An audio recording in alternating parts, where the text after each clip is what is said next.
ஓம் சாய்நாதனே போற்றி. வாழ்க வையகம், வாழ்க வளமுடன். அனைத்து உறவுகளுக்கும் இனிய வணக்கம்.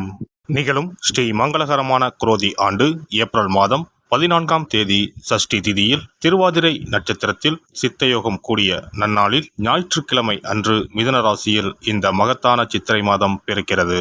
இம்மாதம் கிரகநிலை என எடுத்துக்கொண்டால் மேசத்தில் சூரிய பகவானும் குரு பகவானும், கன்னியில் கேதுவும், கும்பத்தில் செவ்வாய் சனியும், மீனத்தில் 3 கிரகங்கள் அதாவது சுக்கிரன், புதன் மற்றும் ராகு பகவான் உள்ளனர். இம்மாத கிரகப்பெயர்ச்சி என எடுத்துக்கொண்டால் 22/4/2024 செவ்வாய் பகவான் கும்பத்தில் இருந்து மீனராசிக்கு இடப்பெயர்ச்சி அடைகிறார். 25/4/2024 சுக்கிர பகவான் மீனராசியில் இருந்து மேசராசிக்கு மாறுகிறார். 6/5/2024 அன்று புதன் பகவான் மீனராசியில் இருந்து மேசத்திற்கு இடப்பெயர்ச்சி அடைகிறார். 1/5/2024 அன்று குரு பகவான் மேசத்தில் இருந்து ரிஷபராசிக்கு மாறுகிறார். இம்மாத வாஸ்து நாள் சித்ரா பௌர்ணமியுடன் இணைந்து வருகிறது.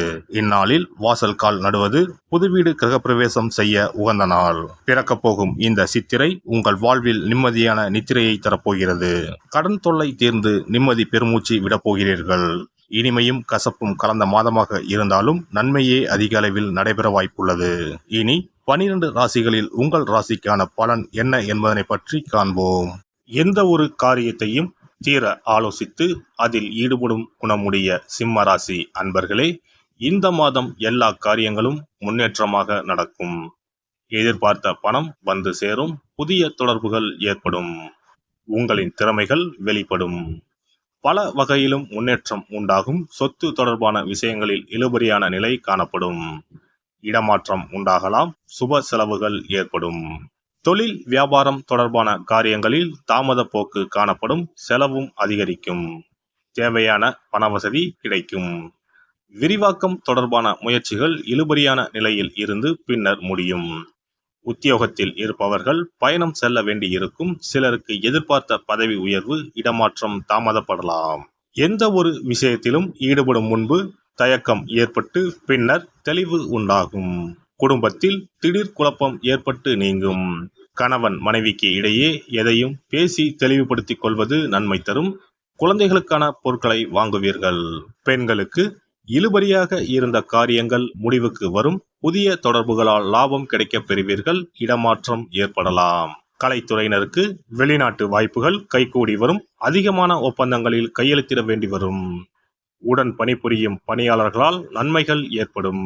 அரசியல் துறையினருக்கு எதிர்பார்த்த பதவிகளை அடைவீர்கள். மேலிடத்தின் மூலம் உங்கள் காரியங்கள் அனைத்தும் பரிசீலனை செய்யப்படும். மாணவர்களுக்கு கல்விக்கான செலவுகள் உண்டாகும். திறமைகள் வெளிப்படும். புதிய நபர்களின் அறிமுகம் உண்டாகும். அதன் மூலம் நன்மை ஏற்படும். நட்சத்திர பலன்கள். மகம் நட்சத்திரம். இந்த மாதம் நல்ல பெயர் வாங்குவீர்கள். மூலதனத்திற்கு தேவையான பணம் வந்து குவியும். எதிரிகள் வகையில் சற்று கவனமுடன் செயல்படவும். பூரம் நட்சத்திரம். இந்த மாதம் சுக்கிரன் சஞ்சாரத்தால் கலைத்துறைகளை சார்ந்த துறைகளில் ஈடுபட்டு இருப்பவர்கள் நல்ல முன்னேற்றம் காண்பர். புதிய ஒப்பந்தங்கள் கிடைக்கப் பெறுவீர்கள். பிறமொழி பேசுபவர்கள் மூலம் உதவிகள் கிடைக்கும். உத்திரம் நட்சத்திரம். இந்த மாதம் உங்கள் நிலைமை மாறும். நீங்கள் விரும்பியதை கேட்டு பெற்றுக்கொள்ளலாம். வேலை இல்லாதவர்களுக்கு வேலை கிடைக்கும். பள்ளி கல்லூரிகளில் பணிபுரிபவர்களுக்கு நல்ல பலன்கள் கிடைக்கும். பதவி உயர்வு கிடைக்கும். தினமும் கோதுமை தூளை காகத்திற்கு வைக்க பிரச்சனைகள் குறையும். தடைப்பட்ட காரியங்களில் தடைகள் நீங்கும். சிறப்பு பரிகாரம்.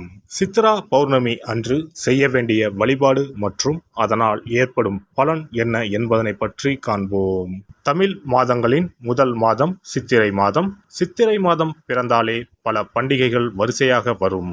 அவற்றுள் ஒன்று சித்ரா பௌர்ணமி ஆகும். பௌர்ணமி என்றால் முழு நிலவு நாள், முழுமை பெற்ற நாள். ஒவ்வொரு மாதமும் பௌர்ணமி வரும் என்றாலும் சித்திரை மாதம் வரும் பௌர்ணமி சிறப்பு வாய்ந்தது. அன்றுதான் சித்ரா பௌர்ணமி என்று நாம் கொண்டாடுகிறோம். சித்ரா பௌர்ணமி அன்று சித்திரகுப்தன் வழிபாடு செய்வது மிகவும் சிறந்தது. சித்திரகுப்தன் யமதர்ம ராஜனின் கணக்காளர் ஆவார். அவர் நமது பாவ புண்ணிய கணக்குகளை ஏட்டில் எழுதி நாம் இறக்கும் தருவாயில் யமதர்மனிடம் அறிவிப்பார். வானவில்லான அவரது தாயின் பல வண்ணங்களை உணர்த்தும் பொருட்டுத்தான் சித்திரகுப்தருக்கு பல வண்ண துணியை சாத்துவார்கள். சித்திரகுப்தன் கேது என்ற கிரகத்திற்கு உரிய கடவுள். அவருக்கு கொல்லினால் செய்யப்பட்ட வடை அல்லது சுண்டல் படைக்க வேண்டும். மலர்களால் அர்ச்சனை செய்து வழிபட வேண்டும். சித்ரா பௌர்ணமி அன்று சித்திரகுப்தனை வழிபடுவதன் மூலம் நமது எண்ணங்கள் தூய்மை அடையும். நாம் பாவ செயல்களை செய்யாமல் புண்ணிய செயல்களை செய்யும் வகையில் நமது எண்ண ஓட்டங்கள் தூய்மை அடையும். பாவம் மற்றும் புண்ணியம் செய்ய தூண்டுவது மனம். மனதை செம்மைப்படுத்தி புண்ணிய வழியில் மனதை செலுத்தும் வழியை சித்திரகுப்தன் நமக்கு அருள்வார். அதன் மூலம் செம்மையான வாழ்வு கிட்டும், செல்வ வளங்களும் பெருகும். செவ்வாயின் நட்சத்திரமான சித்திரை நட்சத்திரத்தில் சந்திரன் சஞ்சரிப்பதால் அன்று அம்மன் வழிபாடு செய்ய செவ்வாய் தோஷம் நீங்கும். அன்றைய தினம் தாய் கிரகம் சந்திரன் அதிபலம் பெறும் நாள். இந்த நாள் பெண்கள் தாயையும் தாய் வம்சத்திற்கு செய்ய வேண்டிய ஆகம கடமைகளையும் செய்ய வேண்டிய நாள். மாங்கல்யம் வளம் பெறும் நாள். சித்ரா பௌர்ணமி அன்று வீட்டை சுத்தம் செய்து பூஜை அறையில் விநாயகர் படத்தை வைத்து அரிசி மாவால் சித்திரகுப்தன் படம் வரைந்து கையில் ஏடும் எழுத்தாணியும் வரைய வேண்டும். சித்திரகுப்தா என்று சொல்லிக் கொண்டு இருக்க வேண்டும். அன்று உப்பில்லாத உணவுகளையே உண்ண வேண்டும். மாலையில் பௌர்ணமி தினம் உதயமானதும் சித்திரகுப்தனுக்கு பூஜை செய்ய வேண்டும். தலைவாழை இலையில் சர்க்கரை பொங்கல் அல்லது வெண்பொங்கலை படைக்க வேண்டும். பயிற்றம் பருப்பு எருமை பாலும் சேர்த்து பாயாசம் செய்து நிவேதனம் செய்யலாம். சித்திரகுப்த விரத முறையில் மக்கள் உப்பு, பால் மற்றும் பால் சார்ந்த பொருட்களை தவிர்க்கின்றனர். காரணம், காமதேனுவிடமிருந்து சித்திரகுப்தன் தோன்றியதால் பால் மற்றும் பால் சார்ந்த பொருட்கள் தவிர்க்கப்படுகின்றன. படையலுடன் எல்லா காய்கறிகளும் சேர்த்து கூட்டு நிவேதனம் படைக்க வேண்டும். தொடர்ந்து தீபாராதனை காட்டி ஏழைகளுக்கு முடிந்த அளவு தானம் கொடுக்க வேண்டும். ஏழை மாணவர்களுக்கு பேனா, பென்சில், நோட், புத்தகங்கள் தானமாக கொடுக்கலாம். அன்னதானம் செய்வது மிகவும் சிறந்தது. இதன் மூலம் திருமண தடை நீங்கும், குழந்தை பாக்கியம் கிடைக்கும். முக்கியமாக நோட்டு, புத்தகம், பேனா, பென்சில் முதலிய எழுத பயன்படும் பொருட்களை தானமாக வழங்கினால் நமது வாழ்வு சிறக்கும் என்பது நம்பிக்கை. ஒருவரின் ஜாதகத்தில் கேது சரியில்லை என்றால் பல பிரச்சனைகளும் உடல் உபாதைகளும் அனுபவிக்க நேரிடும். அதனால்தான் ஜோதிட சாஸ்திரம் ராகுவை போல் கொடுப்பார் இல்லை, கேதுவை போல் கெடுப்பார் இல்லை என்கிறது. இப்பேற்பட்ட கேது பகவானின் தொல்லையில் இருந்து விடுபட வருடத்திற்கு ஒரு முறையாவது சித்திரகுப்தனை வணங்க வேண்டும். எல்லாம் வல்ல இறையருளால் நீங்களும் உங்கள் அன்பு குடும்பமும் உடல் நலம், நீலாயுள், நிறை செல்வம், உயர் புகழ், மெய்ஞானம் ஓங்கி வாழ்க வளமுடன்.